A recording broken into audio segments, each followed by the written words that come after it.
As you're probably already aware, Fridays are going to be a smaller, simpler lesson. So this Friday, we're going to watch Veggietales. Normally, we watch it all together in class. It's the one time freshman year watch Veggietales, but we're not together. So your task will be to watch Veggietales. I have put a link to the video in your text today. You can read the book of the book of Esther if you would like, or you can watch the Esther version of Veggietales.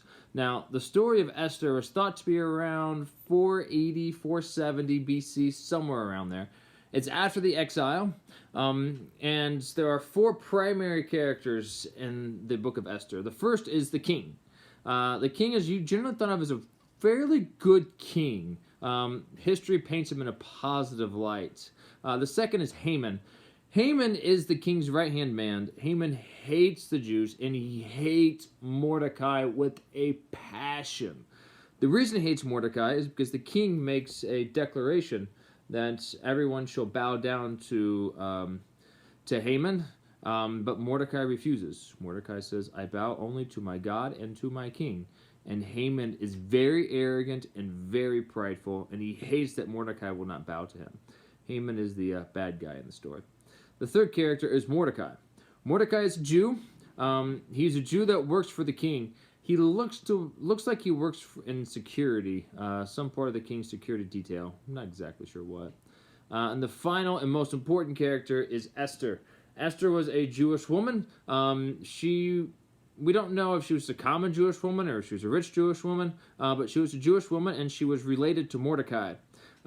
She was a young Jewish woman who was made the queen. Now, the original queen was deposed as queen because the king summoned her, but she refused, to which made the king very, very angry, and he basically just kicked her out.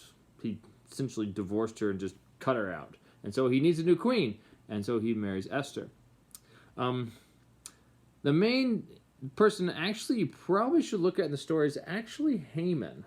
All four of these characters something rather interesting. Esther, how much she trusts in God, how much she's devoted to God.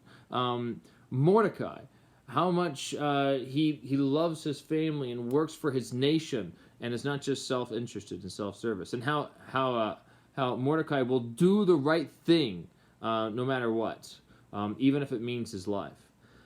Haman, however, I find to be the most interesting character because a lot of times the best lessons in life are learned by those who do the wrong thing. And Haman has everything you could want. He's got power. He's got prestige. He's got money. He's got everything. But he has to have Mordecai bow down to him. He will not be fully happy if Mordecai doesn't bow down to him. There's one part of the story, I wish the Veggietales would have showed it, where he goes home to his wife and his friends, and his wife and his friends are telling him how he has everything. Life is great. You should be satisfied. But Haman is just so upset and distraught because this one man won't bow down to him. And that's where he gets the idea to try and kill Mordecai. Now, this is a lesson how pride will eventually be our one's downfall. So if you want to get one lesson behind this, there's many lessons you get. Trust in God. God always protects us. God is always there for us if we're faithful. But I would take one lesson behind this is pride. That pride is our downfall. In fact, Haman, whenever he decides he wants to kill Mordecai, he constructs a giant pillar to impale Mordecai on. Veggietales doesn't really have this part in it. But on this giant pillar, he wants to show everyone, this is what happens if you don't bow down to me. This man Mordecai, who's dead upon this, you'll be like him, so bow down to me, because I'm that awesome. However, in the end, he is eventually impaled on his own pillar, showing that pride was his downfall. And it shows that us, if we're prideful, eventually become our downfall. So this Friday, I want you to watch Esther, the story of Esther, the Veggietales version. God bless you all. Have a good weekend.